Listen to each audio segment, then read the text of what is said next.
Minuto H2, onde você se nutre de boas informações. Olá, querido ouvinte! No terceiro episódio da nossa série sobre diversos nutrientes e o seu papel fisiológico nas plantas, vamos falar sobre outro nutriente muito importante, o manganês. E para esse assunto tão interessante, vamos contar com a participação do pesquisador da Embrapa Cerrados, Rafael Nunes. Rafael possui graduação em agronomia pela Universidade de Brasília, mestrado e doutorado em agronomia pela mesma universidade. Atualmente é pesquisador na Embrapa Cerrados. Muito obrigada pela participação, Rafael. Seja muito bem-vindo ao Minuto H2. Olá, Marluce, olá a todos aqueles que nos ouvem. Eu que agradeço o convite e é um prazer participar com vocês aqui deste podcast. Rafael, o manganês é um nutriente que merece muita atenção no manejo nutricional da lavoura, não é mesmo? O que você destacaria como as principais funções desse nutriente na estrutura e na fisiologia da planta? O manganês, ele é um nutriente essencial. Ele é considerado um micronutriente por causa das quantidades que são requeridas pela planta, mas ele é essencial. Isso porque ele desempenha várias funções importantes para a planta. Dentre elas, a gente pode destacar o processo de síntese da clorofila, a questão relacionada aos cloroplastos, a formação e o funcionamento desses cloroplastos. O metabolismo energético das plantas também depende aí da atuação do manganês. Ele participa de mais de 30 enzimas ali como cofator enzimático, atuando ali no funcionamento dessas enzimas relacionados aí a crescimento e elongação de plantas. E uma outra função muito importante, ele está relacionado ao que a gente chama de fotólise da água. Então, o processo ali que envolve a quebra da água ali na fotossíntese depende aí do manganês para o seu pleno funcionamento. Então, você vê a amplitude de aspectos fisiológicos que o manganês atua. Ele vai ser, então, também associado ao metabolismo secundário das plantas, Ele é cofator enzimático para a biossíntese aí de metabólitos secundários com diferentes funções na planta, Aminoácidos aromáticos, ligninas, flavonoides, enfim, uma função ali bem abrangente. No metabolismo do nitrogênio também, na síntese de proteínas. Então, realmente, o manganês é um nutriente muito importante para as plantas. Realmente é muito interessante, Rafael, quando você começa a observar a quantidade de funções que cada nutriente tem dentro da planta, Outra coisa que a gente vê muito falar em campo é sobre a relação entre a aplicação sequencial de glifosato e o metabolismo do manganês, É comum a gente visualizar sintomas de deficiência de manganês ou sintomas muito parecidos em áreas de soja RR após sequenciais aplicações de glifosato. Por que isso acontece? Então, a deficiência de manganês, na soja, no caso, ela é caracterizada por uma clorose interneval que ocorre nas folhas novas, por causa da baixa mobilidade do nutriente. E isso pode ser constatado analiticamente por meio de uma análise, quando a gente observa ali os teores de nutrientes abaixo do que é considerado ideal. Então, isso é a deficiência de manganês. Por outro lado, embora a soja resistente ao glifosato, a soja RR, ela não seja severamente afetada pelo herbicida, a gente sabe que esse herbicida ele afeta um pouco a fisiologia da planta. Tem trabalhos demonstrando aí que há uma diminuição do teor de clorofila, que resulta aí nesse crescimento meio clorótico da planta de soja quando exposta a essas doses de glifosato, mesmo a soja RR. E esse fenômeno ele é muito conhecido como yellow flashing, Então, e muitas vezes isso pode ser confundido com uma deficiência de manganês. Então, há um processo que envolve um efeito do glifosato na planta, levando a essa menor teor de clorofila, que pode não estar relacionado à nutrição com manganês. Então, precisa haver muita cautela nessas generalizações do efeito do glifosato na dinâmica de absorção, transporte e assimilação do manganês, nessa soja RR submetida ao glifosato. Então, a gente tem alguns trabalhos que demonstram a ocorrência, de fato, de uma desnutrição por manganês induzida pelo glifosato na soja RR. Por outro lado, nós temos trabalhos que não evidenciam isso. Então, assim, quando a gente observa esse apanhado de trabalhos científicos, a gente percebe assim que há um efeito muito forte do tipo de solo, das condições climáticas e principalmente das características varietais em que o estudo foi feito. E, logicamente, que isso também vai acontecer no campo, né, nas lavouras. Então, é preciso haver uma cautela na definição do que é de fato um efeito, vamos dizer assim, fitotóxico do próprio glifosato e o que é de fato uma indução de deficiência por manganês.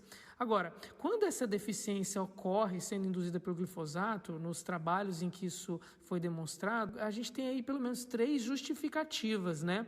A primeira delas é um efeito direto do glifosato no manganês, que na realidade estaria relacionado aos cátions bivalentes, né, e trivalentes. A molécula do glifosato, vamos falar assim, ela é um tipo de ácido que tem propriedade quelante, né? Ela consegue quelatizar esses cátions metálicos. Então, isso daí estaria ocorrendo nessas plantas e estaria, então, justificando a menor disponibilidade de ferro, manganês, por exemplo, no tecido dessas plantas submetidas à aplicação do glifosato.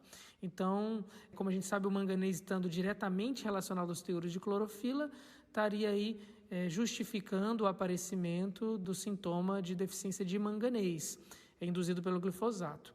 O segundo, a justificativa seria um efeito aí indireto do glifosato, né?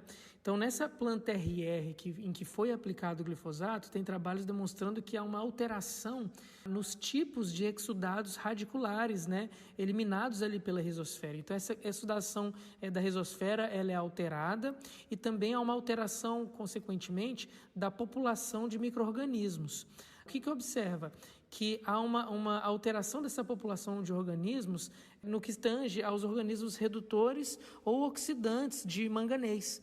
Então, tem um trabalho muito interessante que mostra isso, em que a aplicação do glifosato ela diminuiu a população dos micro-organismos redutores de manganês e, por outro lado, ela aumentou a população dos micro-organismos que tinham habilidade oxidante. E o que isso tem a ver com a nutrição com o manganês? O manganês, quando na forma reduzida, ele é mais biodisponível. Quando na forma oxidado, ele vai estar numa forma mais inativa.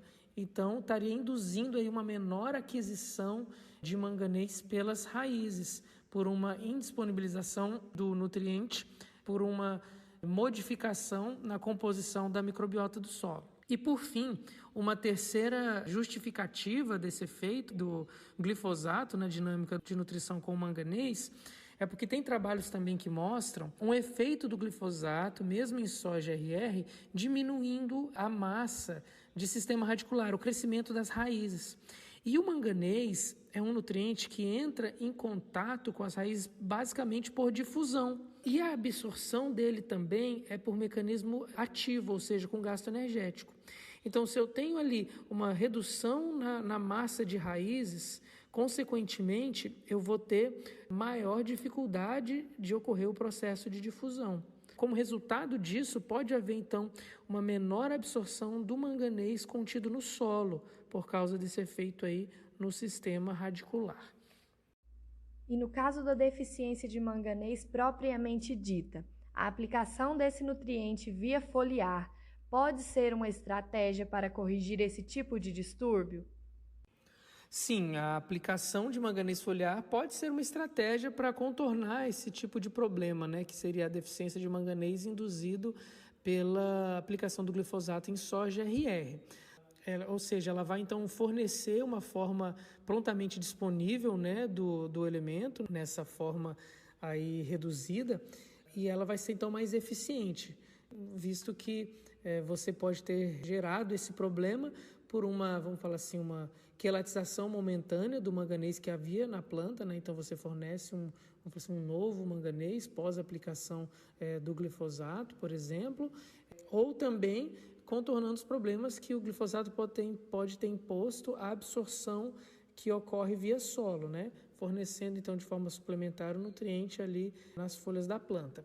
Um detalhe importante é que assim, a maioria dos trabalhos em que foi demonstrado o efeito do glifosato na nutrição com manganês consequentemente benefícios da suplementação foliar com esse nutriente, foram realizados em condições de solos alcalinos, onde já se espera uma indisponibilidade natural desse micronutriente. Então, em solos ácidos, como ocorre no Brasil, se espera um menor efeito do glifosato na nutrição com manganês. Então, nesse caso, a aplicação via solo, elevando os níveis de disponibilidade, ainda é uma ferramenta importante. Ou seja, talvez o mais seguro seria associar as duas formas de aplicação, ou seja, aplicação no solo, corrigindo os níveis no solo, e em havendo indicação do prejuízo do glifosato para a nutrição com manganês, fazer a complementação foliar. Lembrando que, como eu falei na pergunta anterior, existem trabalhos mostrando que isso ocorre, mas a gente não pode generalizar. Muitos trabalhos mostram que pode estar relacionado ou vai ser muito relacionado a condições varietais, a tipos de solo e condições climáticas também. Em quais estádios fenológicos o manganês é mais exigido pelas culturas na maioria das espécies? Ele é mais exigido no vegetativo ou no reprodutivo? Então, o maior requerimento por manganês pelas culturas, ele ocorre de modo geral na fase reprodutiva. A gente vai ter ali, por exemplo, na cultura da soja, os maiores acúmulos diários ocorrendo entre R3 e R5, e o acúmulo máximo acontecendo ao final da fase de enchimento de grãos. Então, esse é o comportamento geral da maior parte das culturas comerciais.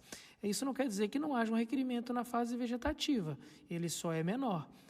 E tanto é que os sintomas clássicos de deficiência a gente já observa nos estágios vegetativos e principalmente esses que a gente está comentando ali sendo induzidos pelo glifosato. Para finalizar, Rafael, quais aspectos o produtor deve observar no manejo nutricional da lavoura como um todo, para que ela tenha potencial de atingir altos tetos produtivos? Então, no que diz respeito à discussão aqui, que é a nutrição com manganês, a gente precisa destacar que o manejo da acidez do solo, ele vai ser muito importante, o manejo adequado. Porque se houver ali, por exemplo, um excesso de calagem, vai resultar num pH mais elevado, que vai afetar a disponibilidade do manganês, deixando ele insolúvel, indisponível para as plantas. Então, isso precisa ser tomado cuidado com os excessos da aplicação de calcário. Agora, como um todo, é importante manejar o solo, conhecendo as exigências das culturas, no caso da soja, as exigências, inclusive, das cultivares, em relação ao hábito de crescimento, ao ciclo dessa cultura e nuances aí, varietais no que tange a nutrição de plantas. Então, fazer esse manejo de fertilidade atendendo a essas necessidades globais. A gente pode mencionar aí como destaque para altos tetos produtivos de uma lavoura a criação de um perfil químico corrigido, com camadas profundas, com a ausência de alumínio tóxico, com presença de cálcio em profundidade, com uma distribuição adequada dos nutrientes, fósforo, potássio, e micronutrientes também, além do manganês, o boro, o zinco, o cobre. Além disso, manejos que são feitos ali de formas ordinárias, por exemplo, a questão da inoculação ou co-inoculação dessa soja, favorecendo então a nutrição nitrogenada, a adoção de um plantio direto de qualidade que vai me proporcionar alcançar altos teores de matéria orgânica por meio ali da rotação de cultivos, a ausência do revolvimento, proporcionando também uma melhor qualidade biológica desse solo. Então, tudo isso de forma integrada vai resultar numa melhor nutrição de plantas e, consequentemente, alcançar os tetos produtivos. Rafael, eu gostaria de te agradecer em nome da H2 AgroSciences pela sua participação aqui com a gente no Minuto H2. Muito obrigada por trazer tanto conteúdo de qualidade aqui para engrandecer o nosso podcast. Eu que agradeço a oportunidade e fico aberto a novos convites para participar de outros episódios aqui do podcast. Muito obrigado, um grande abraço. E o nosso Minuto H2 de hoje fica por aqui. E a gente volta na semana que vem com mais conteúdo de qualidade para você. Um forte abraço!